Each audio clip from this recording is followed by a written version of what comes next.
Hello everyone, today I'm going to show you with the help of my friend Bob here how to tie him up using a tool like the Kaginawa, just the rope part, and especially how to tie a Kata Musubi, which is a slip knot with only using one hand. First, I have to get him in a hold or lock that leaves him immobilized and me with one hand free to work. You can take him to the ground, but for this demonstration I will leave him standing. Using my right hand, I will take out my Kaginawa, which I carry on my belt wherever I go. Oh shit, no belt. Fuck. What now? You. Give me a rope. Oh. Thank you, Batman. Murphy's Law basically says that the one day you would need your fancy everyday carry tool is the one day it's laying around in the house in a bag because you forgot to unpack it coming back from a late night flight. This is why it's always good to be proficient in the basics, because you will almost always be able to find a rope somewhere.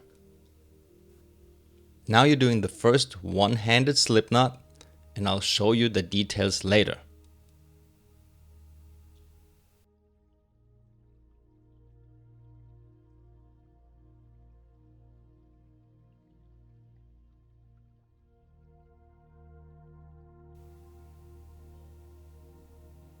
Once you have the slip knot like this, you can open it up and slide it over his hand like that.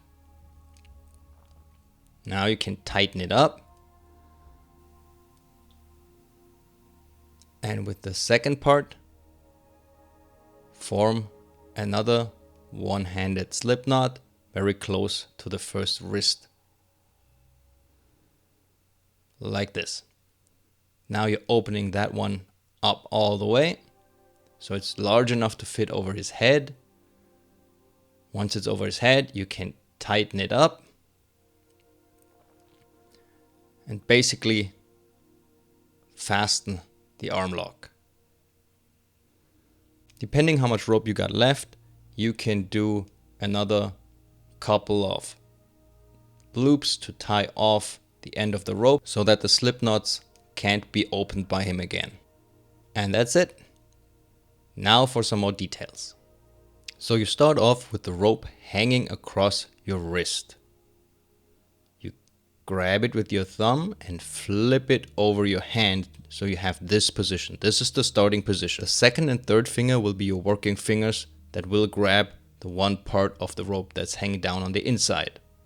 To make it easier, you can increase the size of the loop by holding it between your thumb and middle fingers as far out as possible before you grab the other side. When you grab the other side, the loop around your wrist has to slide over your wrist and over your fingers, which is the difficult part. One more time. Starting position. Then grab this part between your thumb and forefinger, slide it forward to open up the size of the loop. Second and third finger grab the other rope and pull it through the loop that you formed and slide the part that's over your wrist, down your wrist and over the fingers. You can use the thumb to hold the junction between the thumb and the forefinger so it doesn't slip, and then pull the bottom part through like this. One side is going to close the slip knot, one side is going to tighten it.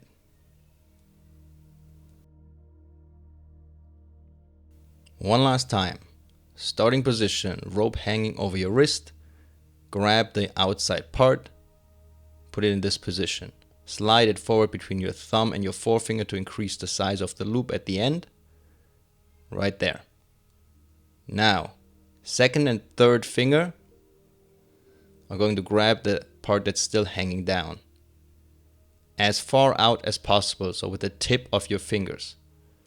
Now, you can use your thumb and your forefinger to hold on to that junction so it doesn't slip, and then pull the long end of the rope through your loop. Alternatively, ideally, you would just have the loop fall over or slide forward over your wrist. But that will only work if you have a very soft rope, not with a rope like I'm using right now.